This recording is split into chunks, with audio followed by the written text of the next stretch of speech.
దేవుడు మనలను పంపించిన సంఘములో స్థిరముగా ఉండి కొన్నిసార్లు నలుగురు ఉన్నప్పుడు చిన్న చిన్న సమస్యలు రావచ్చు, దాందేమున్నది. కుటుంబాలలో కూడా వస్తున్నాయి కదా, అన్నదమ్ముల మధ్యలో వస్తున్నాయి, అక్క చెల్లెండ్ర మధ్యలో వస్తున్నాయి, వాటిని సమర్థించుకోవటం లేదా? అలాగే సంఘములో నలుగురు వచ్చినప్పుడు, 40 మంది వచ్చినప్పుడు, 4000 మంది వచ్చినప్పుడు కొన్నిసార్లు కొన్ని పరిస్థితులు మనకు అనుకూలముగా ఉండకపోవచ్చు. అలాంటి సామాన్యమైన సంగతులు సంఘములను మారటానికి ప్రధానమైన విషయంగా మనం భావించటానికి వీల్లేదు కదా.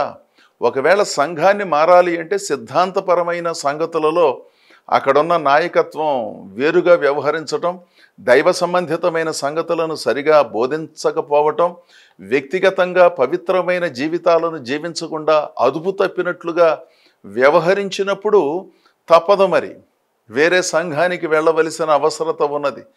అలా కాకుండా ప్రతి సామాన్యమైన సంగతికి మనము విశ్వాస గృహమును మార్చవలసిన పని లేదు.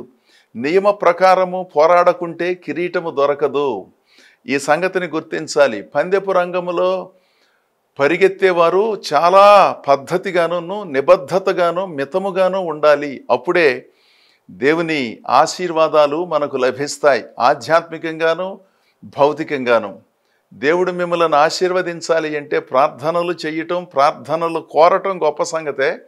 వాటితో పాటు నియమబద్ధమైన క్రైస్తవ జీవన విధానము మనకు స్వస్థతను అనుగ్రహిస్తుందనే సంగతిని కూడా గుర్తించి భక్తిని భక్తి సూత్రాలతో జరిగిస్తూ మితముగా ఉంటూ పద్ధతిగా సంస్కారంగా భక్తిని జరిగించినప్పుడు దేవుడు అద్భుతాలు చేస్తాడు.